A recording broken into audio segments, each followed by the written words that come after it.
You are now locked into the Scouting Room, the home of authentic, fun, and unfiltered NFL and college football content. We will bring you film breakdown and analysis, hot topic discussions, and in-depth NFL draft prospects, the best place for it all. So sit down, have a drink, and let's talk football in the Scouting Room. Jalon Walker, edge rusher for the Georgia Bulldogs, 6'2", 245 pounds, powerful, dynamic, explosive upfield vertical threat that puts pressure with his power and his first step quickness on opposing offensive tackles and offensive linemen altogether. Guy's alignment versatile. He makes plays from different alignments all over the Georgia Bulldogs defense. So let's look at it here of just how he impacts the game. Coming off the edge, him versus Kelvin Banks Jr., nice little push-pull technique. And for me, it's like when you look at a guy that is 6'2", 245 pounds, we watch him get his hands on, right? Hands are inside, tackles hands are on the outside. Look at the arm length and watch. We talk about kind of the tail of the tape like with boxers. When you have that reach advantage, you can box from your landmark and keep guys off of you, keep guys from getting to your body, to your frame for body shots and different things of that nature, hooks, jabs, whatever. This is what that is right here. Jalon Walker extends the arms fully. He prevents the tackle from getting to his shoulder pads or to his chest plate or just to his jersey so that they can latch and try to control the rep. And you watch, and he just uses pushes, uses speed to power, right? Drive him back a little bit, and then the push-pull technique puts him on almost on his face, creates kind of that pressure. Like that pressure is where Quinn Ewers was able to feel that. Here, this is something I want to see him improve on in the run game. If you're going to be a wide nine, like true edge, I think Dane Brugler and a lot of other people now are putting him as a true edge rusher. If you're going to do that, improve punch timing. Yes, you have good arm length. Yes, you're strong. Yes, you're explosive. But I think that's Cam Williams, the right tackle for Texas. He's got over 100 pounds on you, probably roughly like 100 pounds, 75 at the least, right? So what you can't do is just think that you're not a 6'5", 290-pound defensive end. Like, this is one of those situations I just talked about it. The previous rep, he prevented this thing from happening. He prevented that tackle from being able to latch his hands into his jersey, into his shoulder pads, and control the rep. And you see that here. He was controlled. He was out physicaled at the point of attack. Got to improve the punch timing and placement. Let's look at it here. Let this play roll. This is just him against the run, right? A guy that plays, he's disciplined to his run lane, right? He knows where he's supposed to go, and he gets there, right? You got to pull. You got pulling guard. You got GH counter, so guard H back counter type of play with them leading the running back up the field. You have the tackle basically playing on that defensive end, which allows him to get into the backfield. He identifies it, makes a great play, getting that tackle, making it look easy, man. Just making it look easy. And those are the things, right? Like, these are things that he hovers around the line of scrimmage. I call him the Tasmanian Devil. And he's like, to me, Troy Polamalu as a linebacker. He is just hunting and hovering and seeking to destroy his opponents.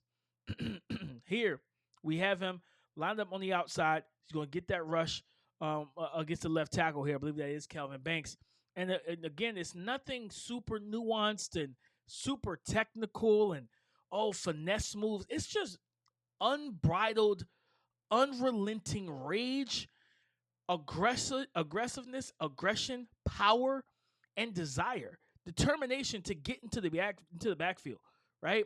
You see him, he doesn't, dip and bend and all that. He just has super active hands. Let's run it back one more time so we can see it here. He has super active hands, right? Goes with the speed to power, gets the tackle off balance, so that's a good thing there. He uses kind of like almost a Euro step, or rocker step like how the receivers do. Continues to throw his hands. His hands are super active, allowing himself time to dislodge the hands of the tackle, disengage from their blocks. Now just get to the point, get to the quarterback. Quinn Ewers has to get the ball out of his hands. Here, Just being able to make, of course, you try to run him around the tight end, right? You got to try to run Gunnar Helm around himself like it's going to be a pass block, and he releases it to his route, and then you're going to have him evade. Again, work upfield. And what I love about Jalon Walker, he is really good at working back to the quarterback. That is not a trait that everyone has, or it's not a mental trait, right? To stay disciplined. All right, I'm outside. Keeps the outside hand free to get that inside punch, right? The inside hand from latching it and keeping it from attaching to himself. Uses the left hand, the left hand to basically straight arm, long arm the tackle backwards. Now he can see where the quarterback is in terms of the distance between him and the quarterback. He knows where the quarterback is. He's in the pocket. He tries to step up. He's like, yeah, no, I'm free and I'm getting this tackle or sack. He had a outstanding performance against Texas. Here, just is Arch Manning in the backfield, and you're going to see him just put pressure on Arch Manning, right? Make Arch Manning speed him up, right? Speed him up and force him out of the pocket. This is a young quarterback that has never faced a defense of this magnitude with this level of talent. So here, another little hesitation, rocker step maneuver to kind of throw the footwork and base of the in the feet of the tackle off balance. He does try, looks like a dip or a club rip maneuver. We're gonna see it here where he tries to club the hand. I think he timed it. He timed it well, but good job by Cam Williams for the most part, not shooting that the outside hand. He used the inside hand because if he shot the outside hand, got clubbed, he would have got clubbed, dipped around the edge, and it would have been a sack or close to it. He was able to recover, but just the sheer presence of pushing that right tackle into the hip pocket of a young quarterback. Consistent pressure. You have him here eyeing and spying on the athletic Arch Manning, getting into the backfield and making the play. These things will translate to the next level. That's why I feel like he can play both off ball and edge. His ability to stop the run is really good. He's a functional zone dropper. He has good sideline to sideline range for the most part, but this is where he could be special in a league where we have so many athletic quarterbacks. Look at him. He hit him with the pump fake, right? Got him off, got him to kind of shift his weight, almost juke himself to like he was going outside. He was able to regather himself, plant, and get downhill, and nearly come away with a sack, okay? Another situation here where you have him eyeing and spying Arch Manning. Again, athletic quarterbacks are not going to like having Jalon Walker to face. They're not going to like this because watch him. He's stalking his prey, walking up, right? He sees it, though. It's a lot of trees. There's a lot of brush in the woods. And then everything clears up and he sees the path to his prey and he tracks him down for a sack.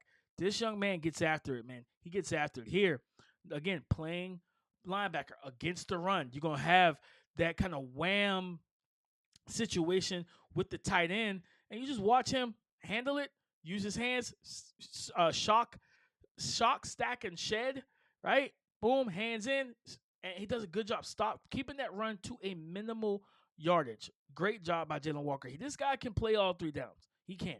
He can play all three downs, and he can play them at both linebacker and edge, and he gives you that versatility. If you need both, this is a guy that can do both for you. Think about the Tampa Bay Buccaneers. That's a team I've mocked him to a lot of times. Here against Alabama, Jalen Milroe, he gets one-on-one with the guard. Nice little hand swipe there.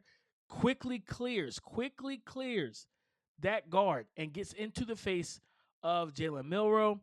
Again, speeding them up. Look at like the power. This is a 300-plus pound guard, ladies and gentlemen. This is a big physical interior offensive lineman. He's bending at the waist. The knowledge to understand that. Look at the predicament he has the interior offensive lineman in. This is not normal for a linebacker. I'm sorry. Gets right into the face of the quarterback. Quarterback completes the ball, but again, you prevent a big-time play from happening down the field. Here against Notre Dame in the playoffs, just long arm his way. See how he uses that offhand, that outside hand to move and try to reshuffle that the tackle's punch and the placement of it, trying to get his hands free. Does a good job. Look at that, man. I'm serious, guys. I'm serious. This is a guy that I'm definitely taking round one. This is a first-round pick. Attack. He long arms. You long arm. Now it's the battle of the long arms. Good job using that offhand, that outside hand to torque turn your shoulders, get free, and now make a hit on the quarterback and create a pass breakup or incompletion. Now, this is what number 11. Remember, we watched Micah Parsons. He would do the same stuff at Penn State. Line up head of the center and create havoc. Look at him. Nice little swipe. Like, not just a swipe, but it's almost a swipe into the long arm over. Boom. Yep, swipe. You got the kind of the club with the long arm over. Now he's going to do it again.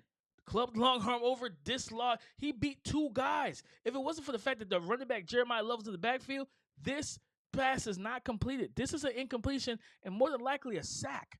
Watch it again. Noom. Hit him. Nice, firm, strong hands. Get the arm over. Does again. Shed the running back. And no, shout out to the center. He recovers.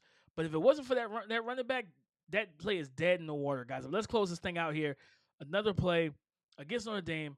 Long arm. They tried to, you see the pressure he can put on, the strength that he plays with. Let's watch this here. This tackle, the left tackle, wants to snatch trap him. Watch it here. He tries to snatch trap him, and he clubs the outside hand. He clubs the left hand of Jalon Walker, but it does not matter. He stays up on his feet. That Tasmanian Devil, Troy Polamalu type of energy and motor, you just can't fake that, man. This young man is a first-round pick, and he's going to make somebody very happy in the 2025 NFL Draft. Guys, thank you so much for tapping in with your boy here at the Scouting Room. I have more film breakdowns coming your way, so stay tuned.